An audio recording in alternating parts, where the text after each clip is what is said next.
من فيض مولانا الغفور قرآن رب العالمين جاء لنا نبراس نور فيه السعادة واليقين أسمى المعاني في السطور نسمو بها دنيا ودين نلقى الشفاعة في النشور بدلائل النور المبين في حفظه تحلو الأمور ما خاب من يرجو المعين نلقى الشفاعة في النشور بدلائل النور المبين بدلائل النور المبين.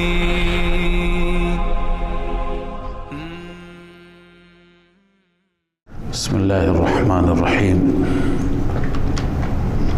الحمد لله رب العالمين والعاقبة للمتقين والصلاة والسلام على سيدنا سيد الأنبياء وخاتم النبيين وعلى آله وأصحابه أجمعين. ابتدا ربط سوره مبارکه حج با سوره انبیا. ببین در انبیا این مطلب را داشتیم که همه انبیا حامل یک پیغام بودند، اون اینه که بغیر از الله کسی را عبادت نکنید و در حاجات بغیر از الله کسی را نخوانید، از کسی استمداد نطلبید. و ما ارسلنا من رسول الا نوحی الی انه لا اله الا الله. بعضی از واقعات انبیا هم بیان شدند که اونها فقط خدا را خواندند. زکریا فرزند از خدا خواست، ایوب برای درمان از خدا کمک خواست، یونس از خدا کمک خواست از اون مخمسه و مصیبت نجات کند و همه انبیا خدا را فریاد زدند. نوح از خدا کمک خواست برای عذاب قوم الی آخره. حال در سوره حج چی داریم؟ همون مطلب است، یعنی همان گونه که در حاجات و مشکلات باید از خدا استمداد طلبید، دعا و ندا صرفا حق الله عزوجل است، استمداد از غیر خدا شرک است. همچنین نظر و نیاز و صدقه دادن برای خوشنودی غیر خدا شرک است. لذا عبادات مالی و نظر و نیاز را هم به خدا اختصاص بدهید.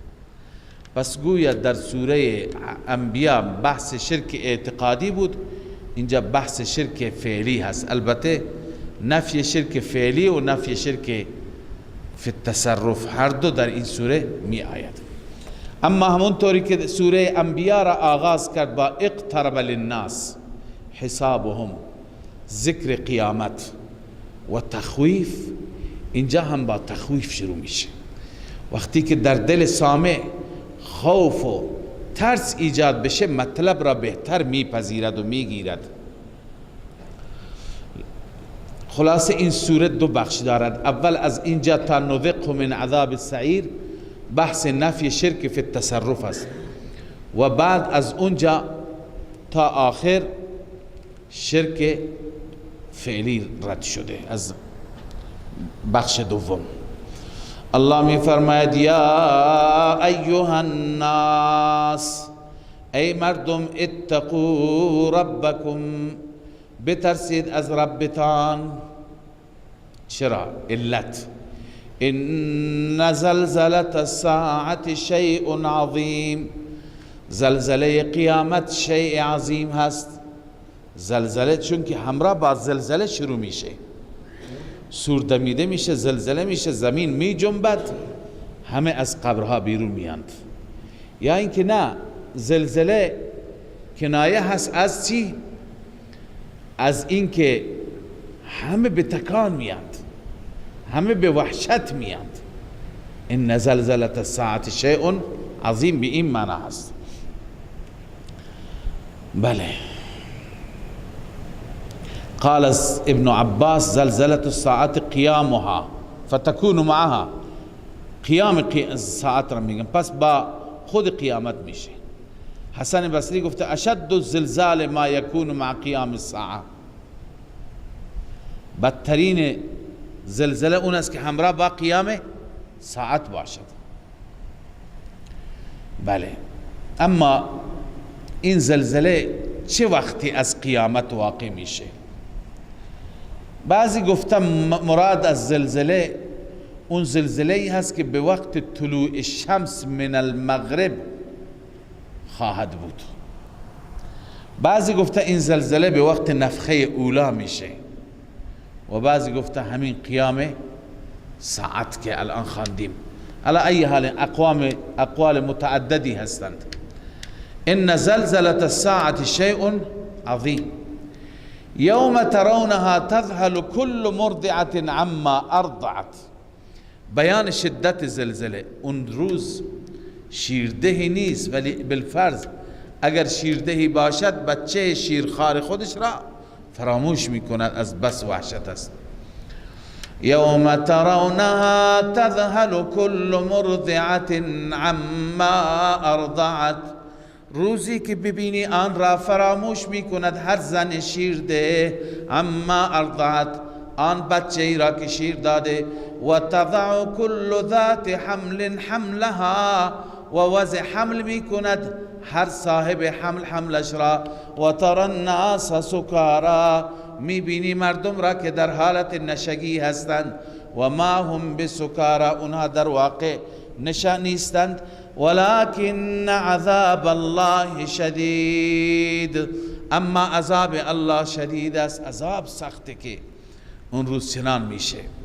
و من الناس من یجادل فی الله، زجر و توبیخ است، سرزنش است. الله می فرماید بعضی از مردم هستند که من یجادل فی الله، کسانی که جدال میکنن فی الله ای فی توحید الله، در توحید الله، نمی ترسن از این زلزله قیامت، بغیر علم، یعنی بدون دلیل عقلی نقلی هیچی ندارند. پس از کجا؟ و یتبع کل شیطان مرید، پیروی میکنه هر شیطان سرکش را. مرید یعنی المتجرد عن الخیر، از هر خیر خالی است، سرکش، متمرده. مراد از شیطان یا ابلیس است یا شیاطین انسی هستند، یعنی شیاطین انسی که انسانها از اونها تبعیت میکنه. یجوز ان یرید شیاطین الانس و هم رؤساء الكفار مثل ابو جهل، ولید، نضر بن حارس، امیه و غیره، الذين يدعون من دونهم الى الكفر. یکی این که شیاطین انسی هستند، و الثانی ان یکون المراد بذلك ابلیس و جنوده. خب لذا الله می فرماید که یتبع کل شیطان مرید، در حالی که کتب علیه، یعنی بر اون انسان نوشته شده، کتب به معنی مقرر شده، که انه من تولاه، هر کسی با او دوستی کند. با کی؟ با ابلیس. تولاه یعنی اتخذه ولیا و تبعه، روح المانی گفته او را دوست خود بگیرد و از شیطان پیروی کند، فانه یضله، شیطان او را گمراه می کند، و یهدیه الی عذاب السعیر، به عذاب شعله‌ور جهنم راهنماییش می کند. یا ایها الناس ان کنتم فی ریب من البعث، الله تعالی از اینجا دلائل ذکر می کند. ببینید دلائل، دو تا دلیل الله ذکر می کند. قبلا گفتیم چند نوع دلیل داریم برای اثبات قیامت. اینجا یک دلیل از خود انسان هست و یک دلیل دیگر و ترى الارض آفاقی هست، یعنی یکی انفسی هست یکی آفاقی هست. علامه اندلسی نوشته ذکر دلیلین واضحین علی ذلك، بر قیامت دو دلیل واضح بیان می کند. یکی احدهما فی نفس الانسان و ابتداء خلقه و تطوره فی مراتب سبعه، انسان ابتدا پیدا شد، بعد به 7 مرتبه گشت. اول نطفه بود، بعدن علقه شد، بعدن مضغه شد تا آخر. از اینجا استدلال میگیرد ببین اینا همه مرده بودند، مرده بود تبدیل به زنده شد، آخر نطفه مرده بود، لخته مرده بود الى آخره. و دوم و الثانی من فی الارض التي تشاهدون تنقلها من حال الى حال. دلیل دوم که اینجا در این آیه گرفته شده برای اثبات قیامت از زمین، که شما زمین را میشه مشاهده میکنه از یک حال به یک حال دیگه منتقل میشه. امروز میبینید زمین سیاه هست، سوخته هست، هیچ اثری از آبادی نیست. یک ماه دیگه میبینید سرسبز چمنه. خب این زنده شد دیگه. این دلیل دوم هست. لذا الله میفرماید یا ایها الناس، ای مردم، این کنتم فی ریب من البعث، اگر شما در شک هستید از بعث، یعنی از امکان بعث بعد الموت، فانا خلقناکم، همانا ما آفریدیم شما را ای انسان ها، من تراب. شما به دلیل اینجا فکر کنید از خاک، این ماده بعید است. ثم من نطفه، سپس از نطفه، این ماده قریب است. ثم من علقه، سپس شما را آفرید الله از علقه، از لخته خون. ثم من مضغه، سپس از تکه گوشت. مخلقه و غیر مخلقه، که این مراحل مختلفی داشت. مخلقه یعنی کامل الخلقه، کامل پیدا شده، و غیر مخلقه، غیر کامل الخلقه. لنبین لکم، تا که ما برای شما بیان کنیم. بعد از این و نقر فی الارحام ما نشاء الى اجل مسمى، ما استقرار میدهیم، جا میدهیم در رحم آن کسی، هر کسی را که ما بخواهیم، تا هر مدتی که ما بخواهیم. ثم نخرجکم طفلا، سپس شما را به عنوان یک طفل بیرون میکنیم. ثم لتبلغوا اشدکم، سپس لتبلغوا اشدکم، قبل از این فعل مقدر بکنید معنی درستتر در میاد. ثم یبقیکم، سپس خدا شما را باقی میگذارد، زندگی میدهد. لتبلغوا اشدکم، تا که شما به سن بلوغ برسید، یا به سن کمال عقل برسید که سن 40 سالگی هست. و منکم من یتوفا، من بعضی از شما هستند قبل از جوانی وفات داده می شوند. و منکم من یرد الی ارذل العمر، بعضی از شما هستند که برگردانده می شوند به پسترین عمر. پسترین عمر عمری هست که انسان فراموشکار میشه، آلزایمر میگیرد. لکی لا یعلم من بعد علم شیئا، تا که نداند بعد از علم هیچ چیزی. یعنی هر چیزی را میداند بعدا نمیداند، فراموش میکند. این دلیل اول. ببینید شما انسان ها از کجا به کجا رسیدید. دلیل دوم برای قیامت. و ترى الارض هامدة، زمین را شما خشک میبینی. فاذا انزلنا علیها الماء، هرگاه بر زمین من آب نازل میکنیم، اهتزت، یعنی ببین زمین مرده اما زنده میشه. اهتزت، می جنبد. اهتزاز یعنی حرکت، به حرکت در می آید. و ربت، برآمده میشه. مقداری چی میشه؟ به اصطلاح باد میکنه، برآمده میشه. و انبتت من کل زوج بهیج، و می رویاند هر نوع تر و تازه، یعنی از هر نوع بوته و گیاه و علف. خب ذلك بان الله هو الحق، این نتیجه دلیل است. این به سبب این است که الله فقط او هست حق، و انه یحیی الموتى، او هست که زنده میکنن مرده ها را. و انه علی کل شیء قدیر، او هست که بر هر چیز توانا هست. و ان الساعة آتیة لا ریب فیها، اینم نتیجه دلیل است. و همچنین بدانید، یقین کنید که قیامت می آید، هیچ شکی در آن نیست. و ان الله یبعث من فی القبور، و همانا الله تمام کسانی که در قبور هستند اونها را زنده می کند، بلند می کند. خب الله تعالی استدلال گرفت به این صورت من شما را دوباره زنده می کنم. و من الناس من یجادل فی الله بغیر علم، باز هم زجر برای و توبیخ برای انسان. بعضی از مردم هستند که جدال می کنند، بحث می کنند فی الله، یعنی فی توحید الله، بغیر علم، بدون دلیل عقلی ولا هدى و بدون دلیل وحی ولا کتاب منیر و نه بدون دلیل نقلی. یعنی نه دلیل نقلی دارد، کتاب روشنی دارد، نه هدایتی از طرف خدا دارد که بگیم دلیل وحی دارد و نه دلیل عقلی دارد. ثانی عطفه، این حال است از یجادلو، جدال میکند در راه خدا در حالی که برگردانده هست، برمیگرداند، یعنی متکبرانه. عطفه، عطف بدن را میگن، پهلو را میگن، یعنی اعراض میکند. لیضل عن سبیل الله، تاکه گمراه بکند از راه الله. اما الله نتیجه این انسان را بیان میفرماید. این انسان معاند و مجادل، له فی الدنیا خزی، برای این انسان در دنیا رسوایی هست.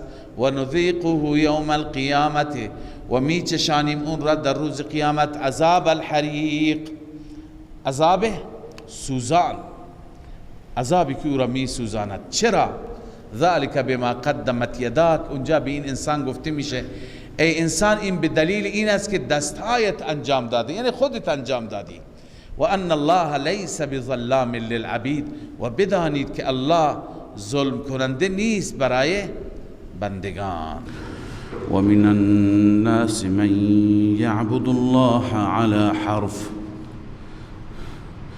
فإن أصابه خير اطمأن به وإن أصابته فتنة انقلب على وجهه خسر الدنيا والآخرة ذلك هو الخسران المبين. بعد از اینکه در ابتدای سوره اولین دلیل را خواندیم، دلیل عقلی بود، هم برای توحید هم برای اثبات قیامت. یا ایها الناس ان کنتم فی ریب من البعث فانا خلقناکم من تراب الى آخره. بعد از پایان اون دلیل زجر و توبیخ بود برای منکر توحید. و من الناس من یجادل فی الله بغیر علم. اون سرزنش و زجر اول بود و این آیه که خوانده شد و من الناس من یعبد الله زجر دوم هست، سرزنش و توبیخ دوم هست. این برای مذبذبین هست، برای کسانی که در تذبذبند،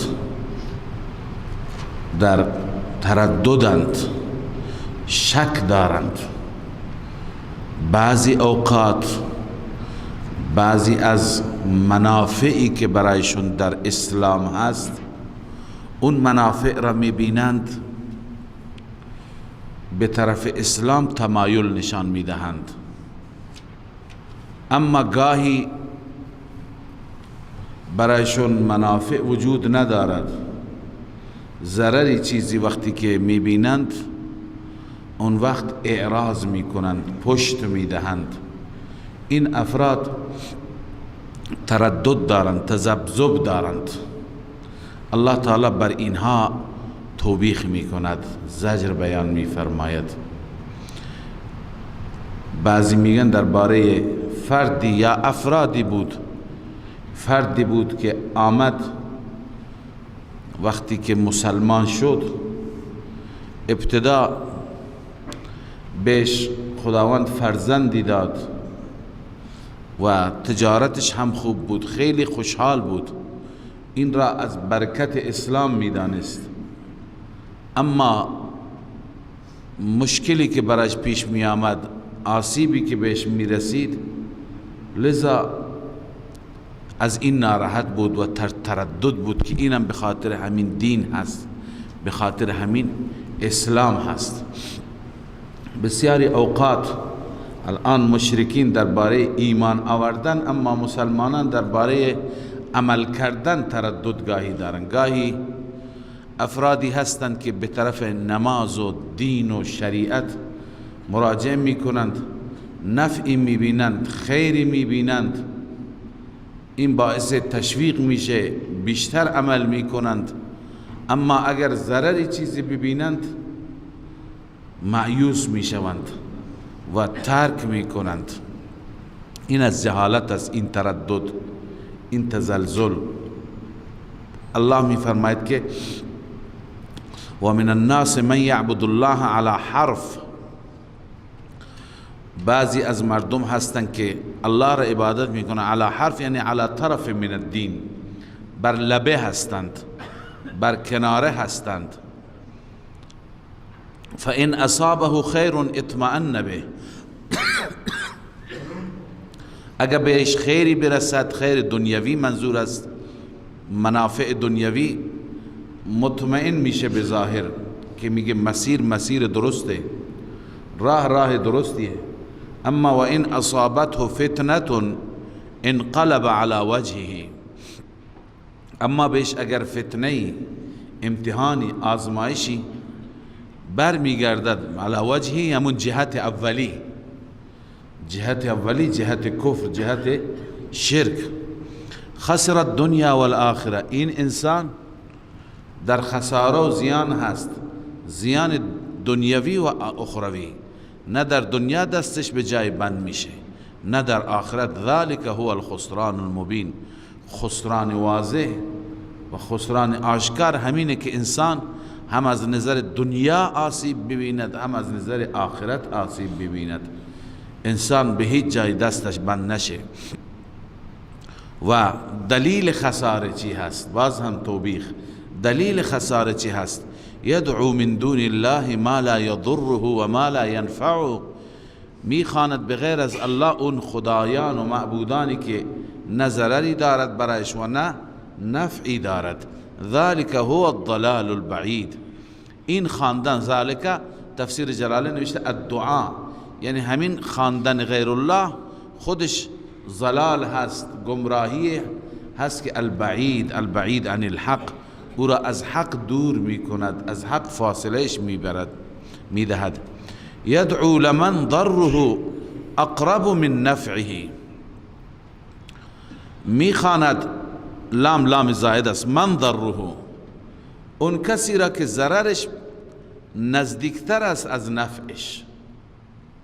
اولا اقربو، حضرت شیخ رحمه الله می فرماید اقرب الى الفهم، یعنی از نظر عقلی، از نظر فهم، ضررش از نفعش چی هست؟ اقرب الى الفهم است. انسان بیشتر میفهمد که چه ضرری دارد. لبئس المولا و لبئس العشیر، دوست یا حامی بدی هست این غیر الله، و رفیق هم بدی هست. لبئس العشیر، رفیق بدی هست. اشکالی به ظاهر اینجا ما میبینیم، اون اشکال اینه که در آیه قبلی گفته شد یدعو من دون الله ما لا یضره و ما لا ینفعه، نه ضرری برایش دارد نه نفعی دارد. اما اینجا در آیه بعدی میخوانیم اونی که ضررش اقرب الی الفهم است نسبت به نفعش. پس اونجا هم نفی شد، هم ضرر نفی شد. اینجا ضرر چی شد؟ اثبات شد. تعارض است نه؟ یک جای میگه نفع نیست، ضرر نیست، یک جای دیگه میگه ضرر هست. آیا ضرر نیست یا ضرر هست؟ ببینید در آیه اولی لا یضره یعنی نخواندن ضرر ندارد، فریاد نزدن ضرر ندارد، و ما لا ینفعه نفع ندارد، فریاد نزدن ضرر ندارد و فریاد زدن نفع ندارد. اما در آیه دومی که یدعو لمن ضره، این فریاد زدن است.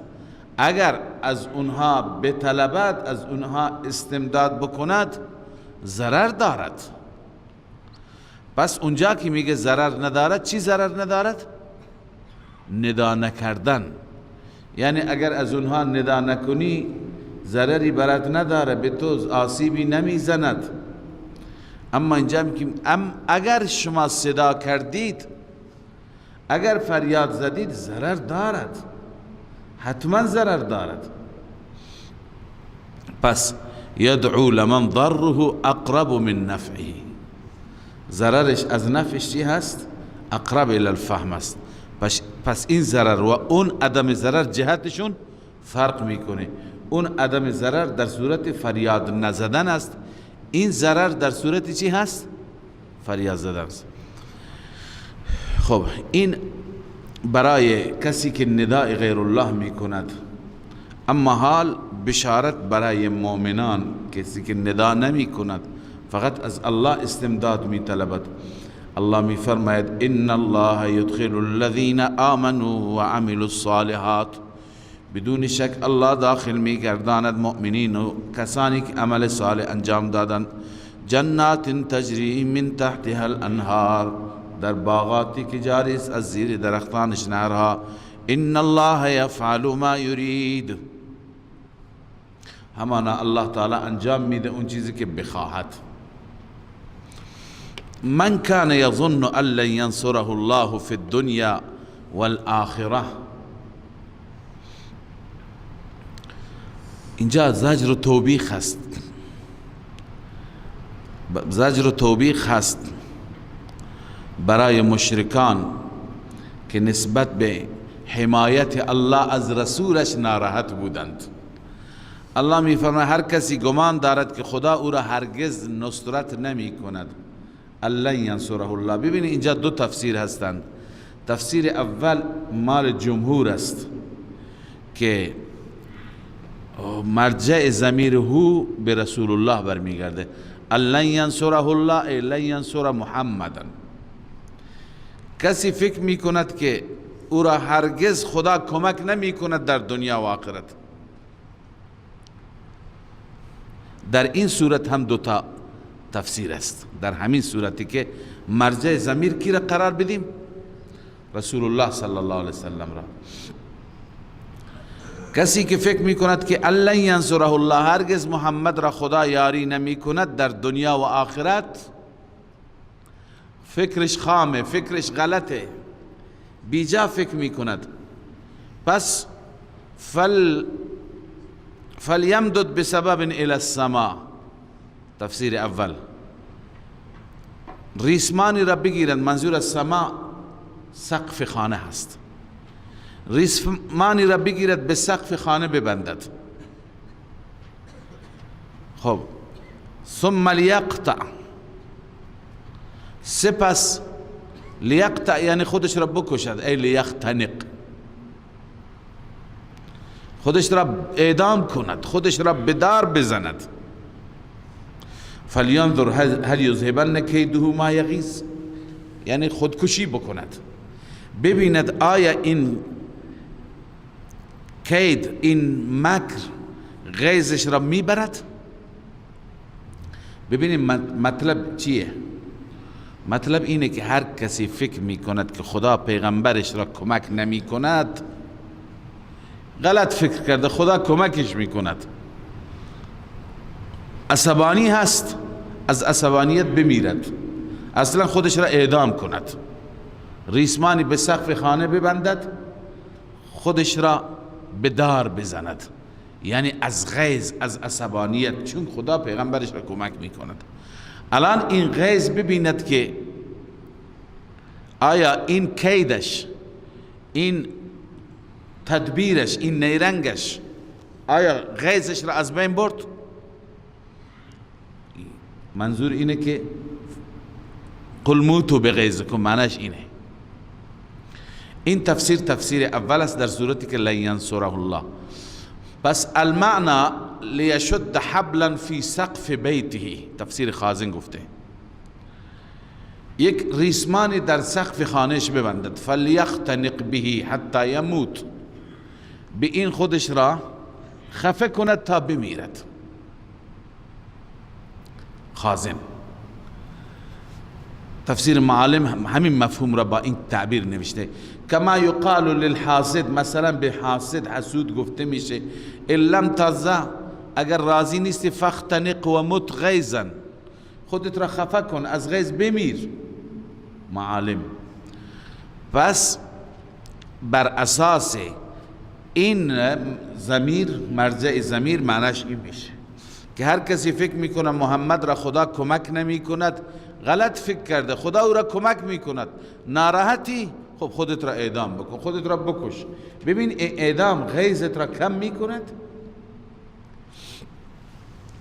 یک توجیه دوم، تفسیر دوم بر اساس همین مرجع که ضمیر را به طرف رسول الله بکنیم، بازم به این صورت است که فلیمدد به سبب، یعنی هر که فکر میکند که خدا محمد صلی الله علیه وسلم را از آسمان کمک میکند، خب ریسمانی ببندد به طرف آسمان برود. فلیمدد به سبب الی السماء،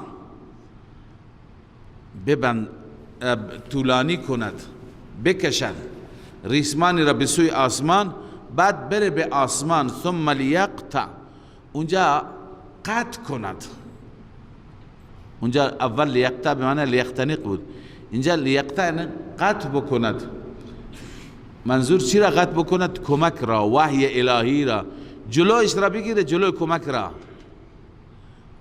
ببینید که هل یذهبن کیده ما یغیظ، این مکرش غیظش را کم میکند، میتونه کمک را، جلوی کمک را کم بکند.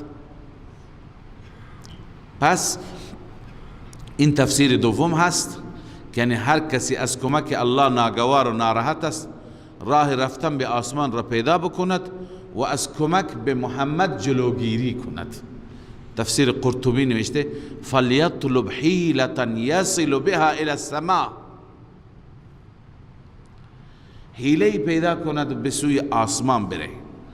ثم لیقطع النصر انتهیأ له، اگر برایش مهیا شد، برایش میسر شد، نصرت خدا را جلوگیری کند. قرطبی. خب این دو تفسیر شد بر اساس اینکه ما مرجع ضمیر کی را قرار دادیم؟ رسول الله صلی الله علیه وسلم. اما حضرت شاه عبدالقادر رحمه الله که یکی از مفسرین هست، ایشون میفرماید که مرجع ضمیر رسول الله نیست، چون اینجا بحث رسول الله نیست. در گذشته بحث بر انسان بود، انسان ناسپاس، یدعو من دون الله یدعو لمن ضره. بعد بشارت درباره انسان گروه دوم آمد. حال الله عزوجل درباره همون انسان سخن میگوید. من کان یظن ان لن ینصره الله، مرجع ضمیر لن ینصره همین من هست، همون کس. یعنی هر کسی که فکر میکند که او را خدا هرگز کمک نمی کند، مثال او مثل این میماند.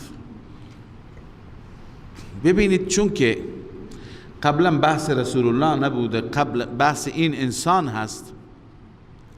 حضرت شیخ رحمه الله هم همین توجیه شاه عبدالقادر را میپسندد. اون اولی که عرض کردم ضمیر به طرف رسول الله، اون دیدگاه جمهور بود.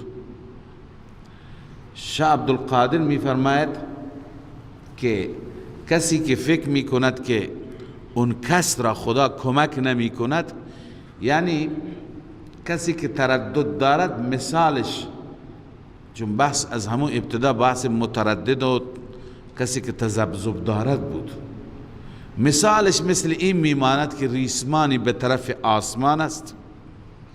خب این به اون ریسمان آویزان است، این انسان به اون ریسمان آویزان است.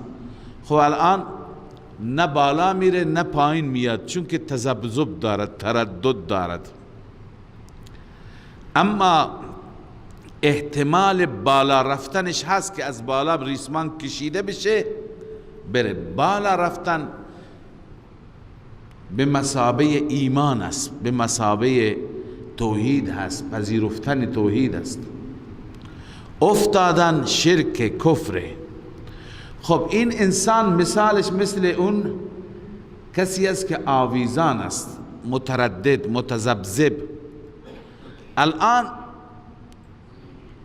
وقتی که کفر میکند از اسلام روی گردانی میکند میماند مثل کسی که اون ریسمان را چی میکند؟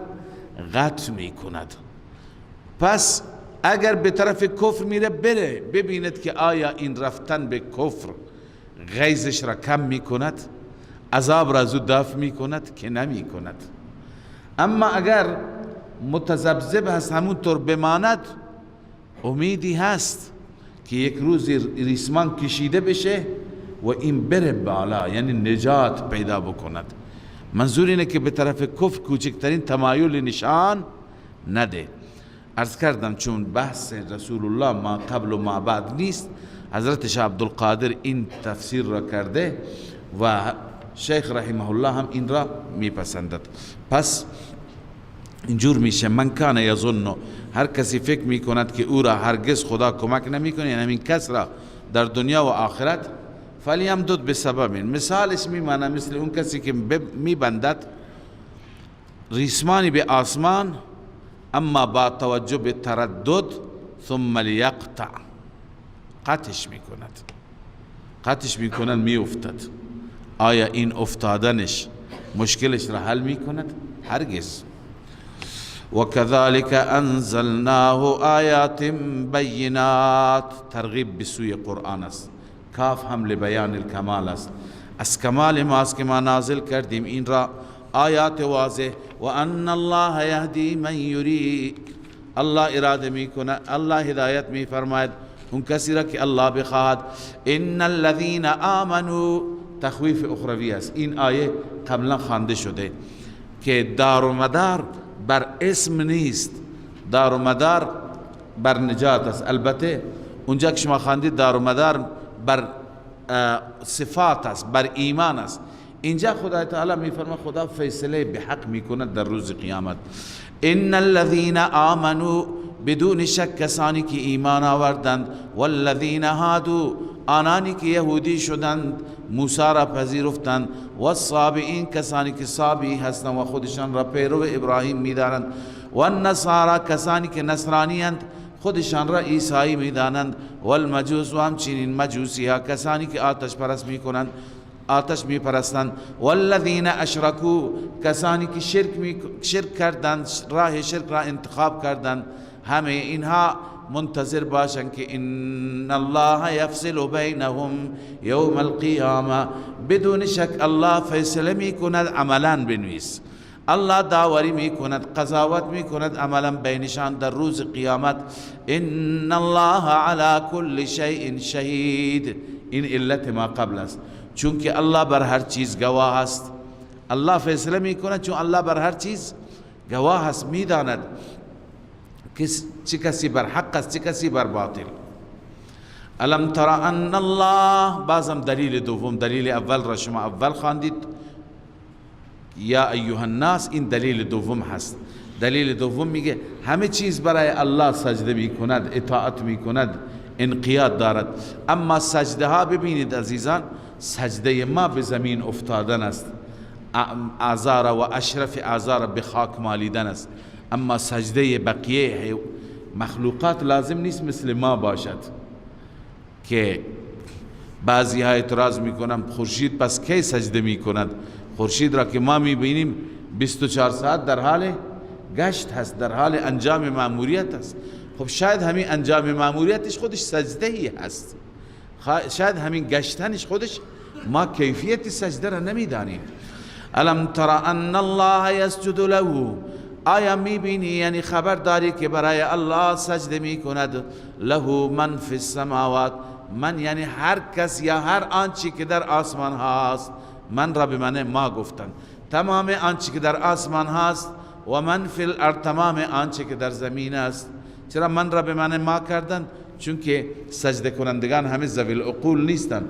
مثل و الشمس والقمر، خورشید سجده می کند، ماه سجده می کند، و النجوم والجبال، ستاره ها کوه ها سجده می کنند، و الشجر والدواب، درختان و دواب چارپایان، و کثیر من الناس، و همچنین سجده می کند بسیاری از مردم، بعضی بیچاره ها کفر می کنند. و کثیر حق علیه العذاب، بسیاری از انسان هاست که ثابت شده بر او عذاب به دلیل بنیسی عدم انقیاد شرعی، از نظر شرعی اطاعت از خدا نمی کنن، مستحق عذاب شده. و من یهن الله فما له من مکرم، این به دلیل سلب توفیق است. الله می فرماید هر انسانی را که الله ذلیل کند، هر کسی را که الله خوار کند، شرک بزرگترین ذلت. انسان واقعا ذلیل میشه که غیر الله را سجده می کند، الله را نمی کند. این انسان ذلیل پسته. هر کسی که الله را پست کند، ذلیل کند، فما له من مکرم، نیست برای او هیچ اکرام کننده، هیچ کسی که اعزاز ببخشد. ان الله یفعل ما یشاء، بدون شک الله انجام میدهد آنچه که بخواهد، به طور حکمت هر چه بخواهد الله انجام میدهد. حال تخویف اخروی، دو گروه هستند انسان ها، نه؟ یک گروه سجده کنندگان هستند و کثیر حق علیه العذاب، یک گروه مشرکان و کافران هستند. حال از این دو گروه، هذان خصمان اختصموا فی ربهم، اینها دو خصم هستند، دو گروه مد مقابل هستند. اختصموا فی ربهم، با هم بحث و با هم خصومت دارند درباره ربشان، ای فی توحید ربهم. فالذین کفروا، آنانی که کفر کردند، آنانی که نپذیرفتند توحید را، الله را، قطعت لهم ثیاب من نار، برای آنها قطع میشه، درست میشه لباس های از آتش، یعنی لباس از آتش به اندازه اونها، به اصطلاح چی میشه؟ قطع میشه.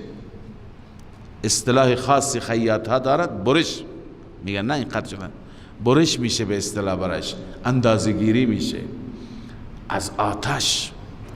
الله نجات بده.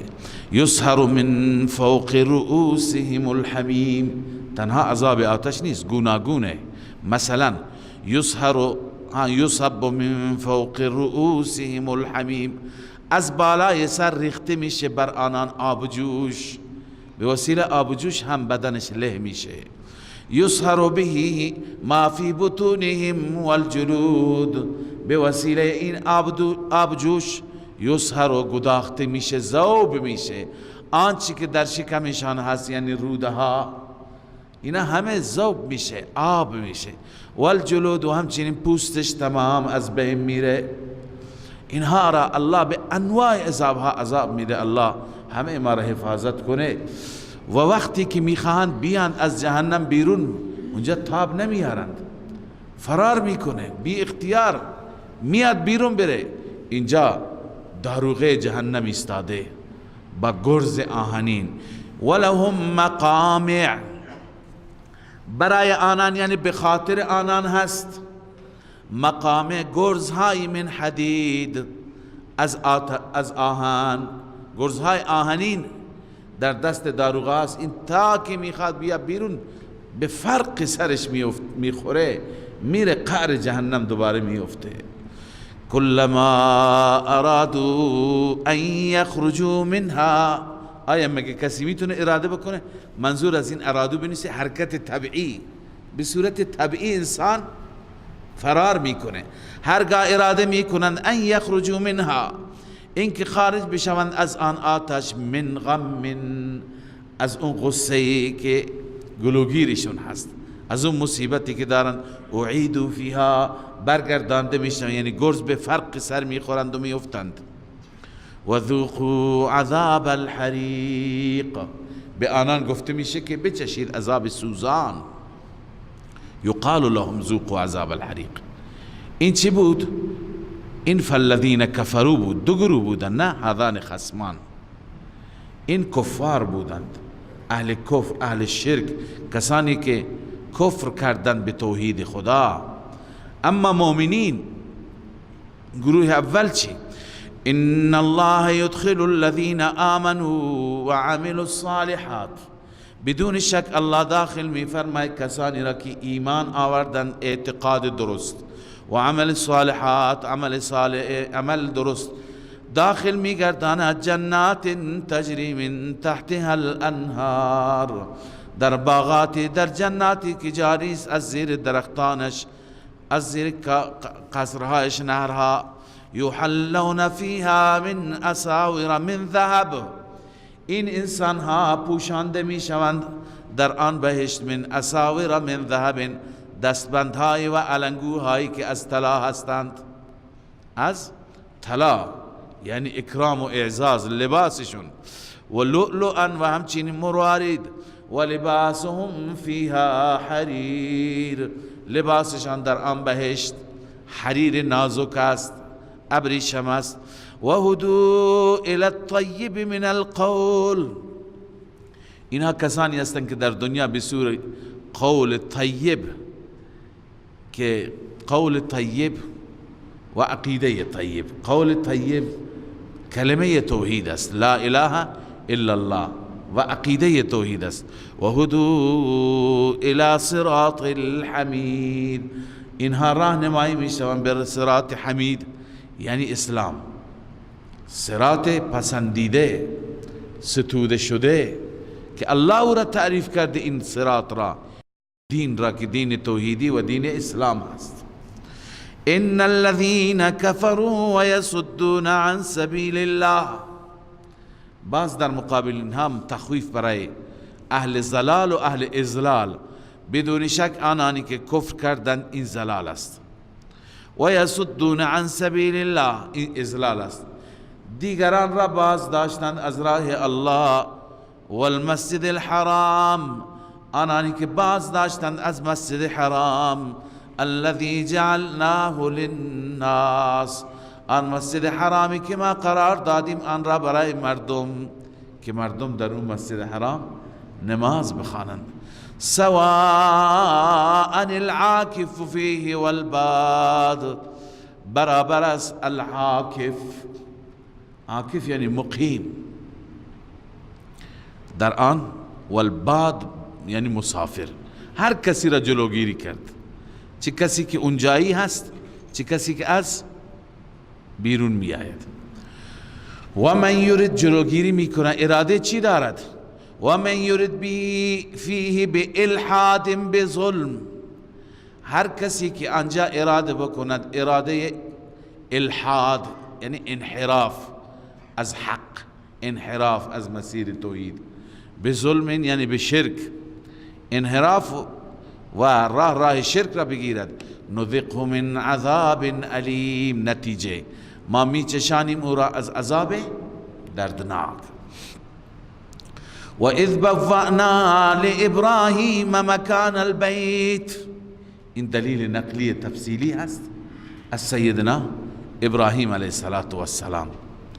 ببینید جلوگیری میکنه از خانه خدا، از مسجد الحرام. چرا؟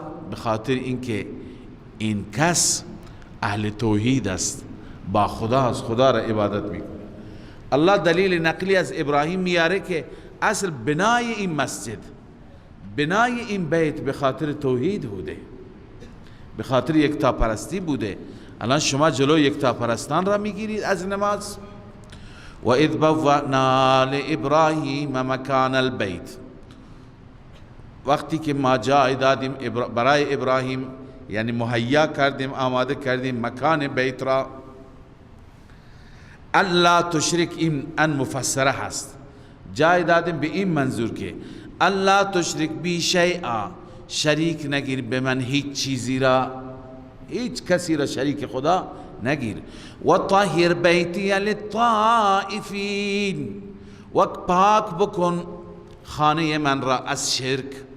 للطائفین، برای طائفین، ای طائفین لله، آنهایی که فقط برای الله طواف میکنند. والقائمین، آنهایی که فقط برای الله قیام میکنند. والطائفین لله، القائمین لله، والركع لله، والسجود لله، آنهایی که خالصتا رکوع میکنند برای الله، سجده میکنند برای الله. یعنی اینجا جای کسانی است که عبادتشان خالص برای الله باشند، ندایشان خالص برای الله باشند، کسی دیگر را ندا نکنند. وأذن في الناس بالحج يأتوك رجالا وعلى كل ضامر، الله می فرماید اذن فی الناس، در میان مردم اعلان کن. ابراهیم را بعد از اینکه خانه کعبه را ساخت، مردم را گفت که بندگان خدا بیایید به طرف حج بیت الله. و اذن فی الناس، اعلان کن در میان مردم بالحج، به حج که بیایند برای حج. یأتوک رجالا و علی کل ضامر، بیایند پیش تو رجالا ای راجلا، با پای پیاده، جمع راجل است و هو الماشی. و علی کل ضامر، بر هر شتر کمر باریک یا باریک اندام. ببینید شتر معمولا جلوی خانه باشد، پابند باشه، به اصطلاح چاق و فربه میشه. اما شتر وقتی که همش در سفر باشد، در مسیر باشد، برای صاحب شتر بار ببره، مسافر ببره، خب این شتر که زحمت میکشه، کار میکنه، این چی میشه؟ لاغرندام میشه، باریکندام میشه، ولی چابک و چالاک هست. منظور به اون شتری که همیشه در مسیر هست ضامر میگویند. ضامر به همین خاطر میگویند که لاغرندام هست. یأتین من کل فج عمیق، که می آیند پیش شما از هر راه دور. فج راه را میگه، عمیق دور، از هر راه دور بیایند. خب ابراهیم رفت و بر صفا اعلام کرد که عباد الله بیایید به طرف حج. الان که ما میگیم لبیک اللهم لبیک، این در پاسخ همون ندای ابراهیم است که ابراهیم به نیابت از الله ما را به سوی توحید فراخواند و به سوی حج فراخواند. لذا ما تلبیه میگوییم، لبیک اللهم لبیک میگوییم و جواب میدیم. در واقع لیشهدوا منافع لهم، تا که مردم حاضر بشوند در منافعی که برایشان هست. ببینید این منافع هم منافع دینی هست و هم منافع دنیوی هست. دینی که حج انسان پاک میشه، رجع کیوم ولدته امه، کسی که حج مقبولی انجام میده در برگشت مثل بچه ای هست که تازه از مادر زاییده شده، از نظر گناه پاک، الله او را میبخشه. این منافع دینی. منافع دنیوی، اونجا قربانی کشته میشه، اونجا صدقه هست. در حج دیگه تجارت و منافع مادی هم هست. لیشهدوا منافع لهم و یذکروا اسم الله، اینجا منظورات الله هست، یعنی برای خدا هر نظری را انجام بدن. و یذکروا اسم الله، و یاد کنند الله را در ایام معلومات، علی ما رزقهم من بهیمة الانعام، بر آنچه که رزق داده الله آنها را از چارپایان.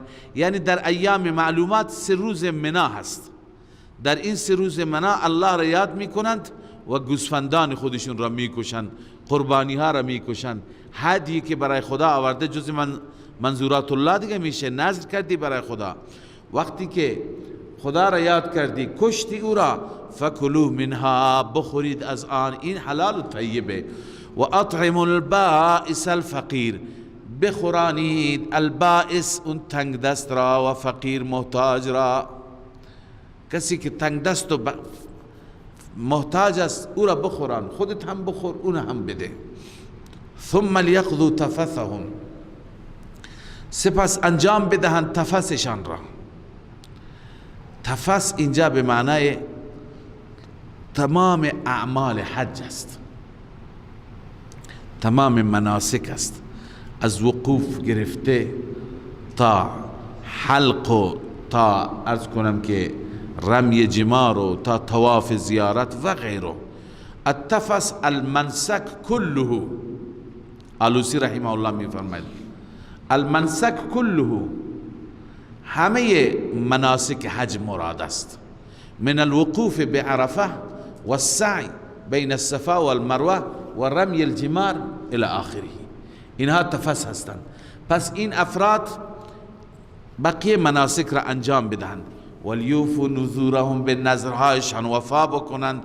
ولیطوفوا بالبیت العتیق، و طواف بکنند به بیت عتیق، بیت قدیم که از قدیم ابراهیم علیه السلام بسته.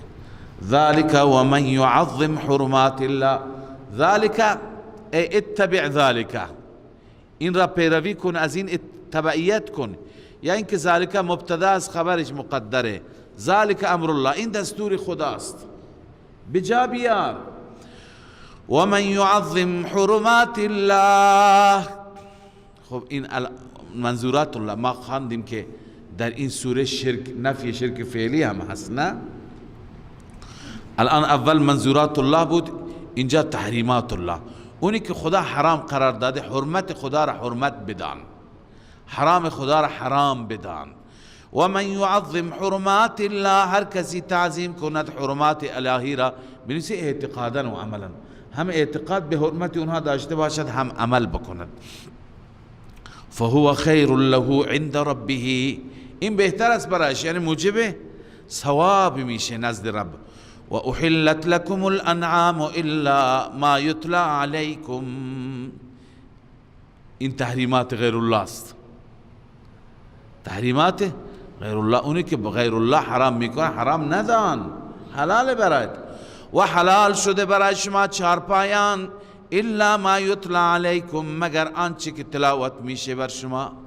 خب کجا ما یتلی علیکم استثناء کجاست؟ بعضی گفتن فاجتنبوا الرجس، اینه همین که از اینجا تلاوت میشه اینا اصلا محرمات.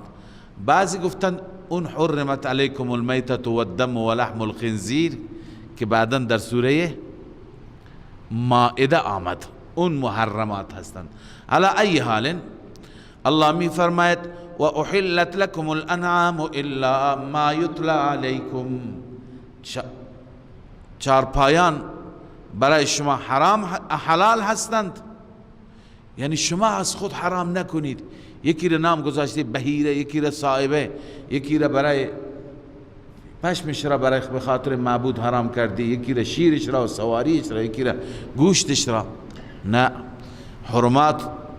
و من یعظم حرمات الله، ها و احلت لكم الانعام، این چارپایان برای شما حلالند، شما چرا حرام کردید؟ الا ما یتلی علیکم، مگر اونی که تلاوت میشه. اون چیه؟ فاجتنبوا الرجس، شما اجتناب نکن از گوشت حلال، بلکه اجتناب بکن از رجس، از گند.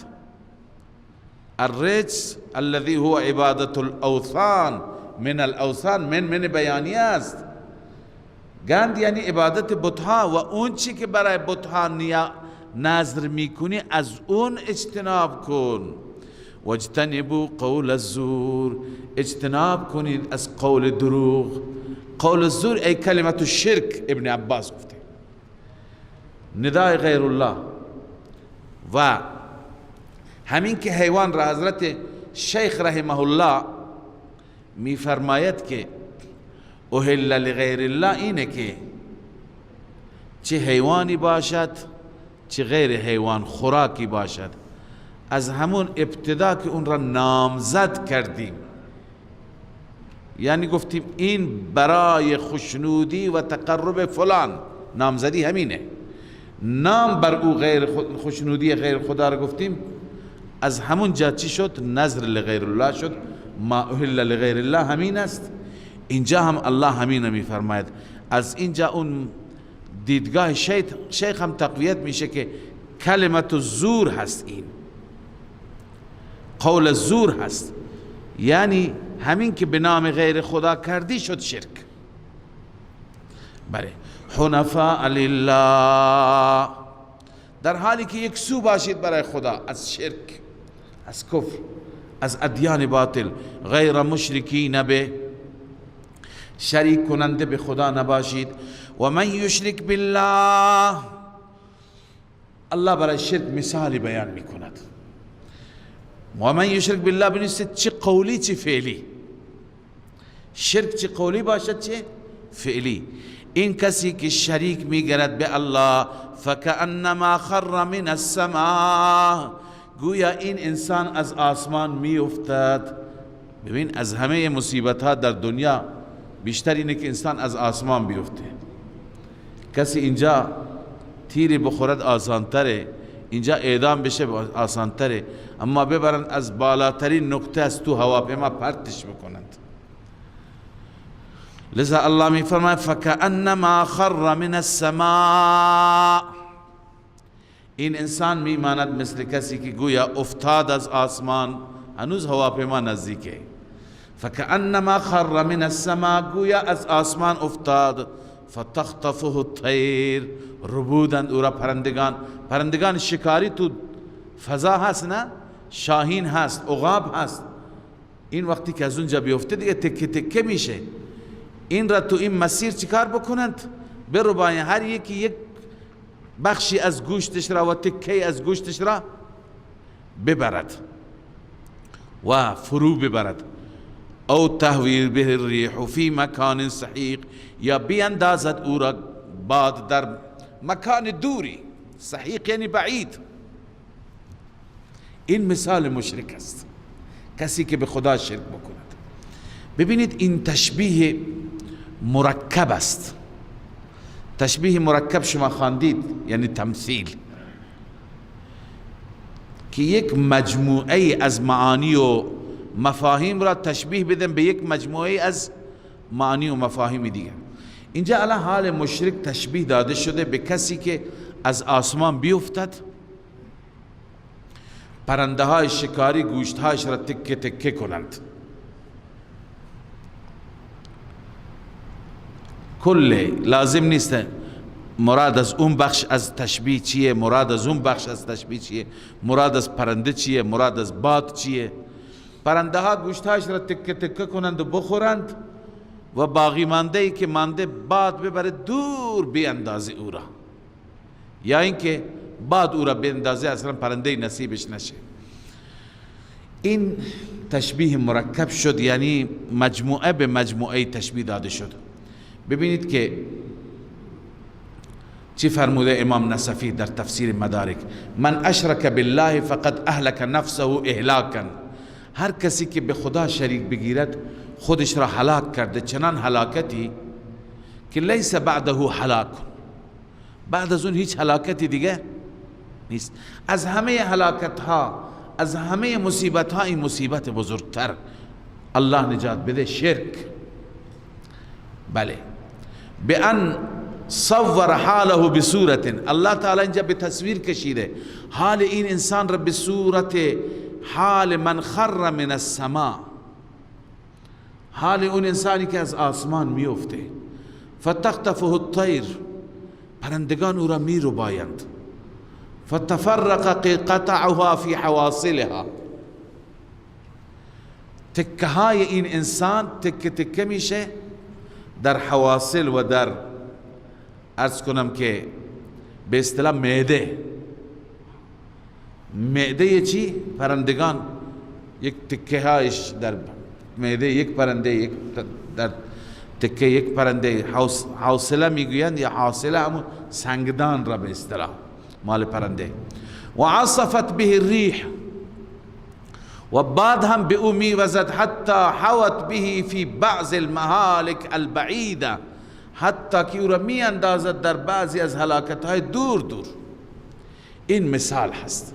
پس این ببین مجموعه مثال داده شد به یک معنای مجموعی. یا اینکه این تشبیه تمثیل نیست،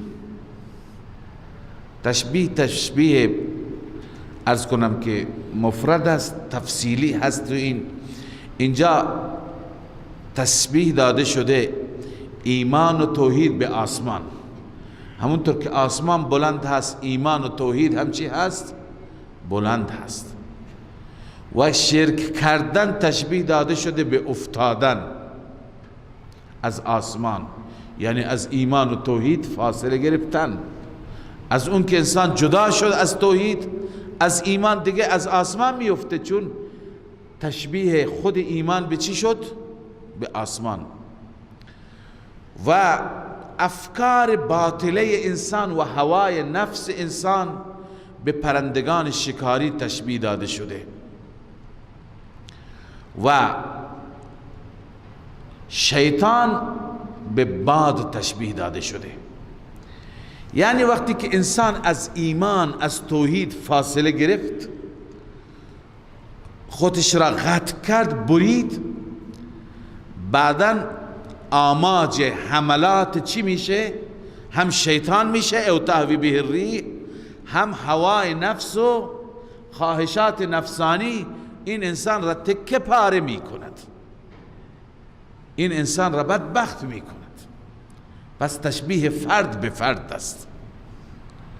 این مثال مشرک، اون کسی که ایمان را ترک میکند و توحید را میگذارد. لذا الله میفرماید ذالک یعنی اتبعوا ذالک، ذالک امر الله، گفتی یا مفعول اتبعوا هست یا خبر برای مبتدا است. و من یعظم شعائر الله، هر کسی تعظیم کند شعائر الله را، فانها من تقوى القلوب، این از تقوای دل هست.